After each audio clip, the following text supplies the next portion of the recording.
Welcome back to the Pond Lehocky Postgame Show. It is Christmas Eve. I hope everybody's enjoying the Christmas Eve and can put aside the fact that the Eagles lost this game today, 40-34 to the Dallas Cowboys. What's it all mean? We're going to close out this show tonight with our 2-minute drill. We're talking about some important issues.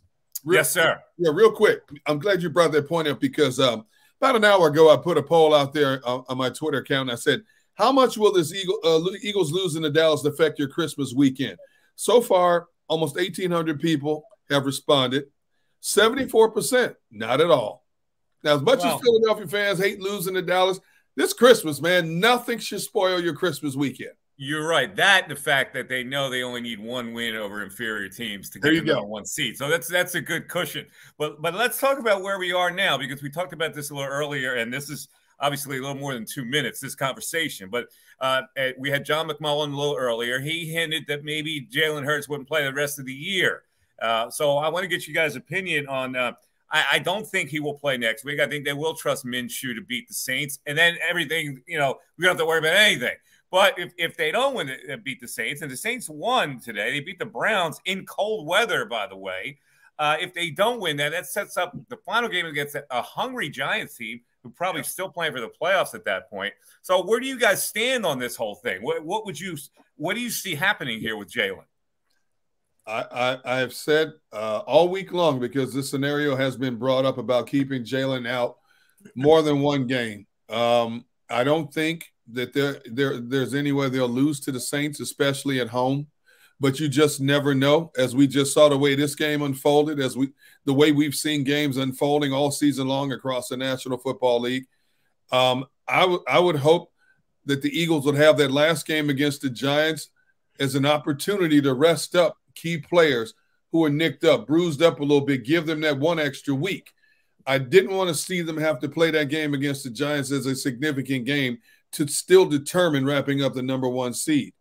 As I sit here right now, even if Jalen doesn't play next Sunday, they better beat the Saints next Sunday. They better beat the brakes off the Saints next Sunday. No question about it. Because when you got two division teams going at it in that last game of a season, both of them having something to fight for, unusually crazy stuff can and will happen, and all of a sudden somebody goes down that you don't want to see go down when you've got to turn that corner and get ready for a playoff scenario.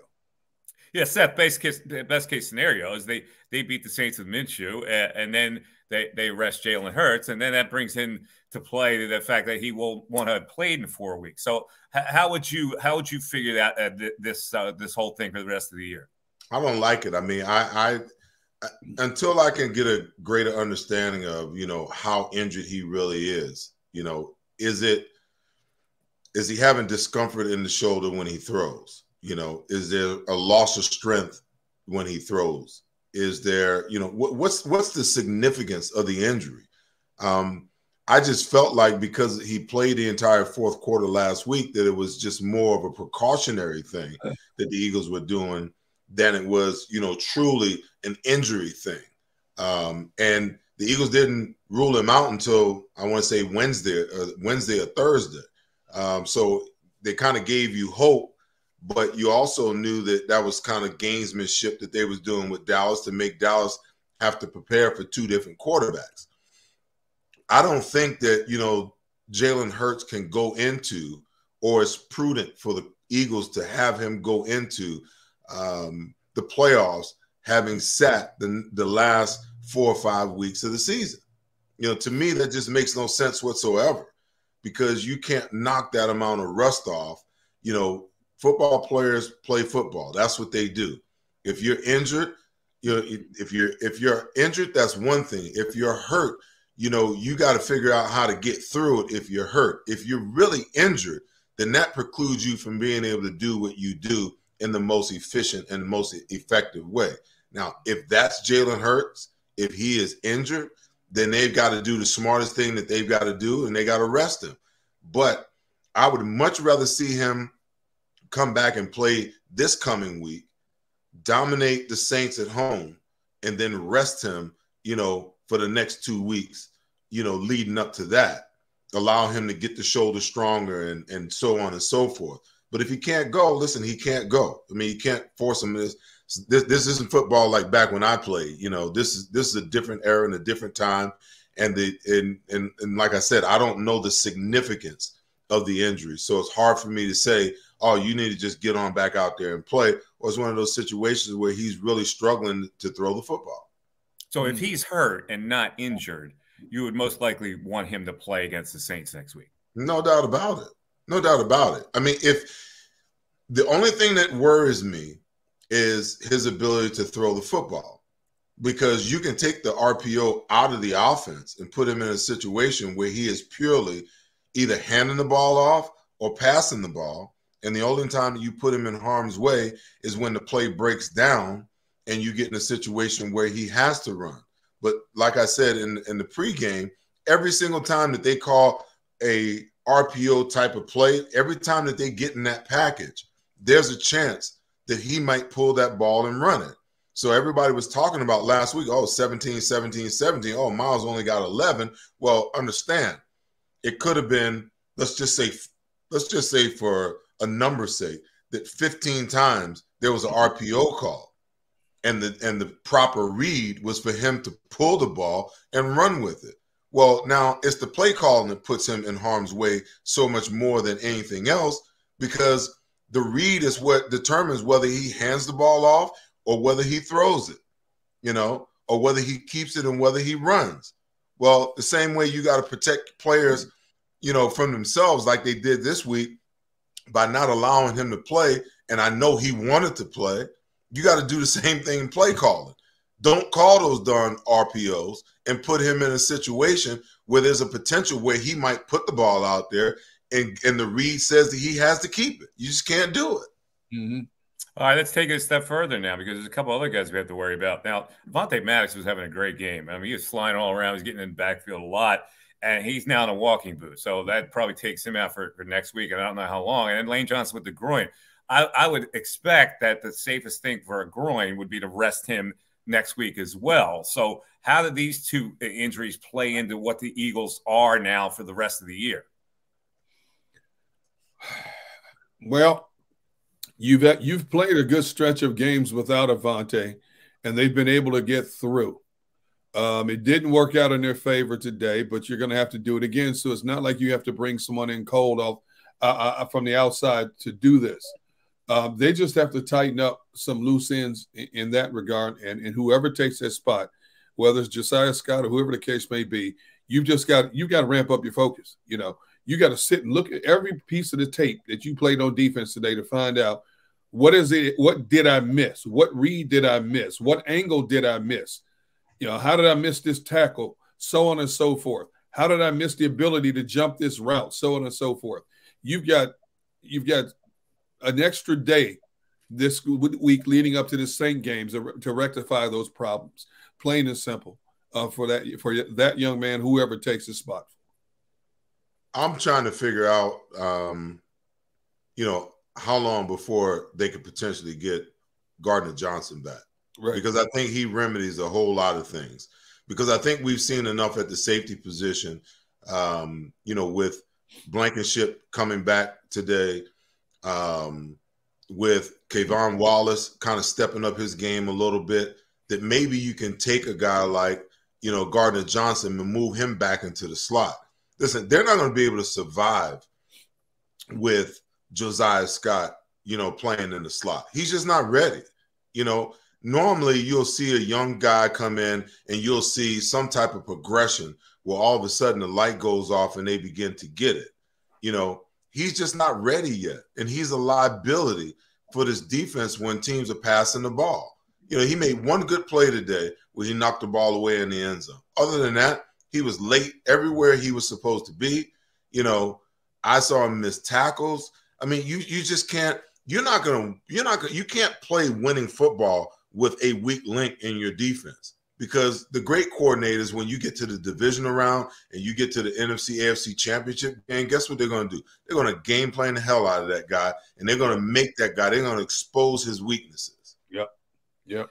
All right, so quickly now, before we wrap this whole thing up today, the Saints. Now, they're kind of an afterthought to us. We all think that they should be able to win that game with even Gardner Minshew. It's a home game. Is there any worry for this game coming up for you guys? Well, to DGunn's point, I think there's always a worry. You know, there's only a handful of guys, 1,696 players in the NFL.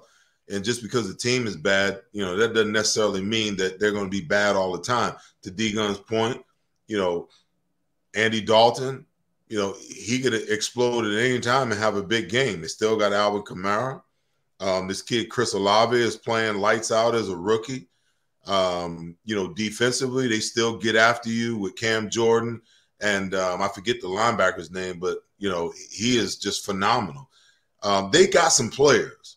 And given the fact that you've got injuries on both sides of the football, you know, you would say to yourself, DGunn, that, hey, they should win this game going away.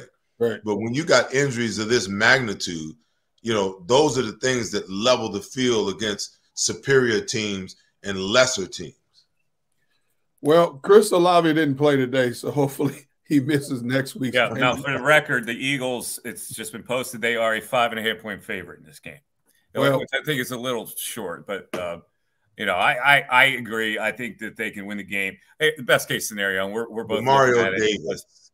It's Christmas Eve, so we'd be as optimistic as we can. They win that game with Minshew. They rest Hurts, and then we worry about the next step, which is his inactivity as they become the number 1 seed. I got 2 quick questions for both of you before we wrap this thing up. Number 1, Miles Sanders, we agree, has had a phenomenal season. No question, best season of his young career. He had now had 2 fumbles in the last 2 games. Should we be concerned? Well, he was a fumbler. You know, that was the reputation, and he kind of cured that. So I'll just say this is an aberration game. You know, he's had a pretty solid season. Obviously, they were a Pro Bowl season, and one game does not make me think that he's going to be a fumbler again. So I'll look at it that way, only because it's Christmas Eve, and I want to stay optimistic. All right, Seth? DGunn, I'll say no, because you got to – I always like to look at how a guy's fumbles, okay? Yeah. The fumble last week was a result of, you know, a guy hitting him that he couldn't see and a missed block by an offensive lineman. Before he could even get the ball really good to do something, you know, the guy was on him and raked the ball. As much as we want to talk about, oh, it's his fault for doing that, or it's Quez's fault, you know, for, you know, the fumble back a few games, you know, when you don't know the guy's there and you're trying to make a play, you know, you don't fumble because you want to. You fumble because sometimes the other team makes the play to make it happen. So that happens. Then I'm looking at the fumble today. I'm looking at that one again. He's dancing all over the place trying to make something happen instead of just you realizing that your tight end got beat.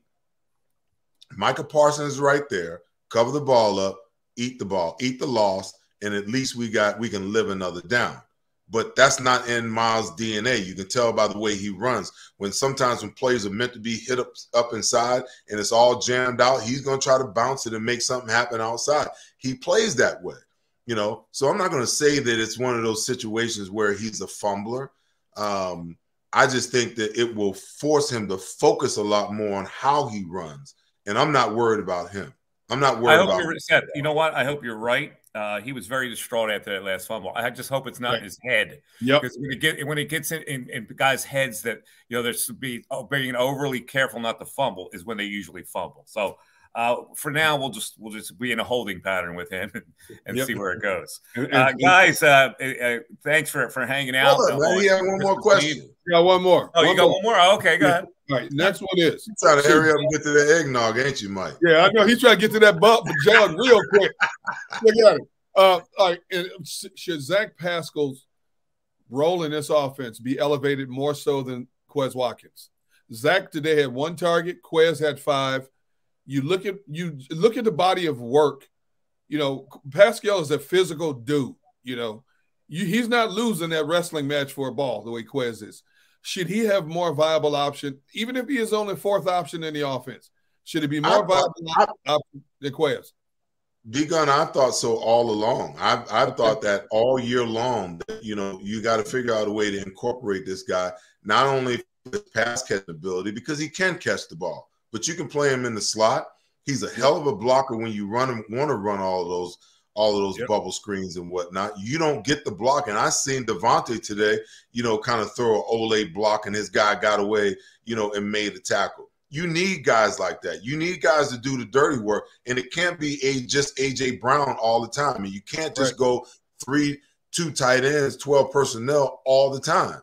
So you got to figure out a way to light a fire under Quez, because I think Quez is one of those players that kind of gets complacent, understanding that he's not going to get but 3 or 4 targets a game. So the intensity isn't there because he knows that he's not going to be the primary, but maybe once or twice in a game. Maybe you need to light a fire under him. Players need to be motivated sometimes. Hey, your job is on the line. Get your act together, or this guy's going to get your reps. You guys made good sense on that. I wouldn't hate it. Quez has made some big plays, though. So, but they also have enough big play guys where they can pretty much compensate if they want to go safe with Pascal. So, yeah, I'll be okay with that. All right, is that wrap it up for us? Yeah, go ahead and get to your eggnog, man. Go ahead. I got some lasagna waiting. I got all kinds of stuff I got to get to. Happy Christmas to you guys, and my best wishes to you and your family. And we'll see you on New Year's Day. Another holiday game against the Saints, and that could be the game that clinches that #1 seed. So until next week, everybody out there who's been watching, have a happy Christmas. Yeah. Hopefully, both of you be sober on New Year's Day. I'm always sober, man. Yeah. Hey, listen, man. Yeah, hey, Merry Christmas. Merry Christmas. Happy Hanukkah, and happy Kwanzaa. I don't want to leave nobody out. To everybody, Philadelphia. Hey, listen, I know you hurt a little bit. Here. Make sure that you enjoy this holiday season with your family. That's right. Absolutely. Well said. All right, guys. We'll see you next week. Everybody out there, have a great rest of your Christmas Eve and a great Christmas Day tomorrow. This is the Pond Lehocky Eagles postgame show. I'm Mike Missanelli for Derrick Gunn and Seth Joyner. We'll catch you next week on New Year's Day right here.